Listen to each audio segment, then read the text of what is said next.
ज्यादा भी है कम भी है, खुशियाँ भी है गम भी है,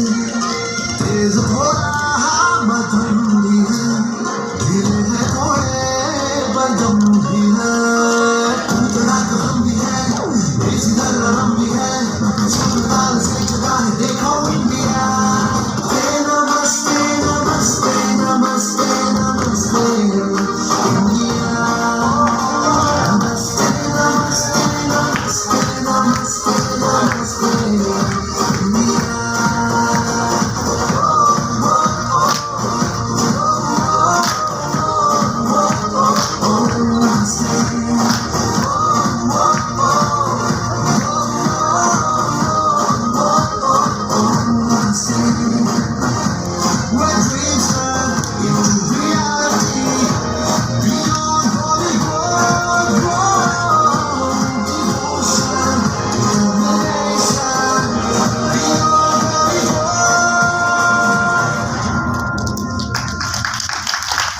तो सेंटर माना है। अभी हाल में विजिट करके आए, तो क्या हमारे किस प्रकार का सेंटर वहाँ पे काम होगा और किस प्रकार का यहाँ पर जो बीमारियाँ हो उसकी कौन कौन सा शोध यहाँ पे किया जाएगा? जैसे हम अभी माननीय मंत्री जी ने कहा, माननीय मंत्री जी से हम हमारे प्रेसिडेंट साहब कुछ महीने पहले भी मिले थे, तो सर ने उस समय भी बहुत प्रोत्साहन दिया था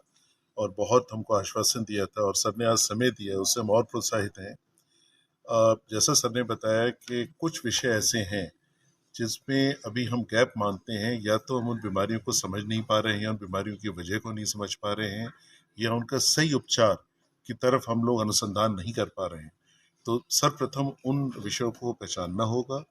उनके निवारण के लिए जो भी उपाय हैं, जैसे सर ने अभी बताया कि जो आदिवासी जनजाति हैं वो अपने पर्यावरण से ही अपनी चिकित्सा करते हैं, उस पर भी अनुसंधान किया जाए, ताकि हो सकता है वो बहुत एक जब सब लोगों के लिए लाभकारी उसके परिणाम निकलें। तो एम्स का जो मैंडेट या मानदेय है वो सिर्फ उपचार करना नहीं है, रिसर्च एक भाग है, स्वास्थ्य को प्रोत्साहित करना, लोग स्वस्थ रहें, वो भी एम्स का मैंडेट है। तो एम्स उसी पथ पे काम करेगा, क्योंकि इसकी स्थिति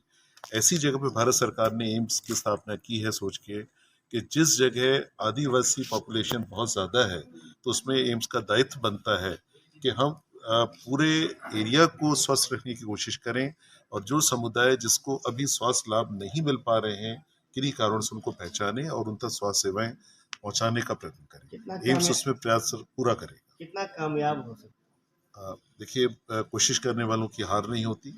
हम लोग कोशिश शुरू कर रहे हैं, सबका सहयोग है, सर का मार्गदर्शन है,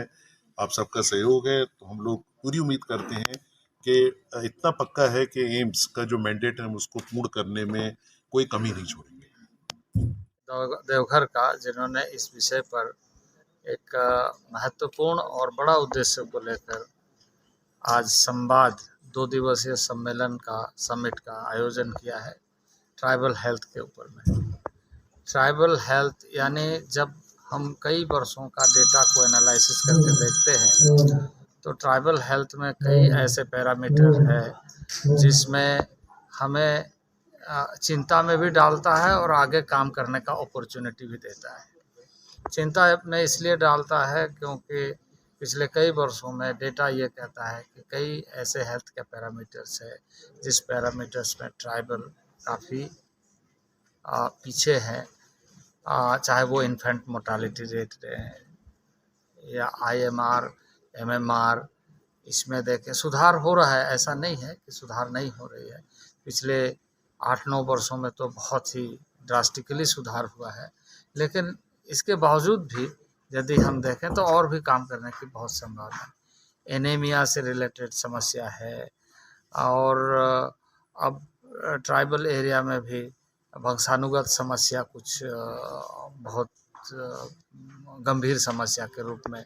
जो शायद लोग अवेयर नहीं है कि उनको किस तरीके से जीन में ट्रांसफॉर्मेशन हो रहा है और वो कैरियर बन रहा है और उस समस्या से जूझ रहा है। तो ऐसे समस्याओं के ऊपर में शोध परख हो, उस पर सावधानी बरती जाए, उसके इलाज संभव हो, हर किसी के लिए अच्छी सुविधा उपलब्ध करा सके और कुल मिलाकर के जो ट्राइबल एरिया है वो स्वास्थ्य से स्वावलंबन की तरफ बढ़े। इस दृष्टि के साथ ये जो आयोजन हुआ है, मैं काफ़ी आशान्वित हूँ कि ऐसे आयोजनों के माध्यम से ही हम समस्या का समाधान करेंगे। और मैंने जैसे आज कहा कि हम ये एम्स देवघर को हम सेंटर ऑफ एक्सीलेंस बनाएंगे। हमारे ट्राइबल अफेयर्स मिनिस्ट्री की तरफ से as a centre of excellence जो भी काम करेगा उस कार्य के लिए हमारा पूरा सहयोग प्राप्त होगा, ताकि हम आगे, ये एक एरिया है, एक तो आप समझ लीजिए कि